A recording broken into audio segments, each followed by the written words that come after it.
মুসলমান ওই খেলাধুলাই করবে যেই খেলাধুলার মাধ্যমে মুসলমান ইসলামকে বিজয় করতে পারবে, এমন খেলাধুলা করবে। হে মুসলমান, তোমার সময় ব্যয় করার সময় নাই।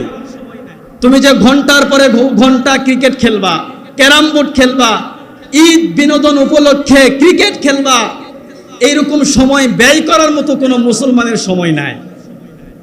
ইসলাম বলেছে দৌড়ের প্রতিযোগিতা করো, দৌড় খেলাধুলা করো।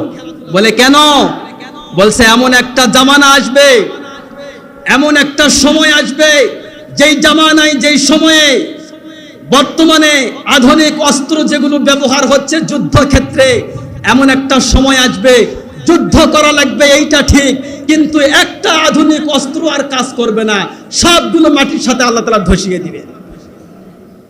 যখন মিসাইল, এরপরে বিভিন্ন আধুনিক অস্ত্রগুলো যখন ধ্বংস হয়ে যাবে, আর এই সময় যখন যুদ্ধ সংগঠিত হবে, মুসলিম তোমরা করবা কি?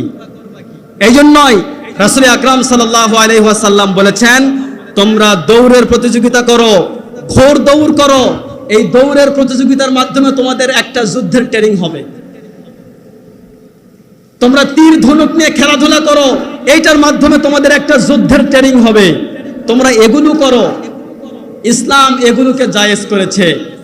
দুঃখ আর আফসোস, আজ বিনোদন নামের বেহেয়া বেল্লাল অশ্লীলতা নিমজ্জিত হয়ে গিয়েছে আমাদের সমাজ।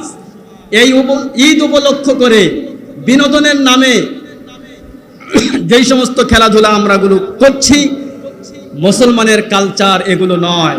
আল্লাহ তাআলা এগুলো থেকে আমাদেরকে ফারেক করুন। আমরা সকলে বলি আমিন।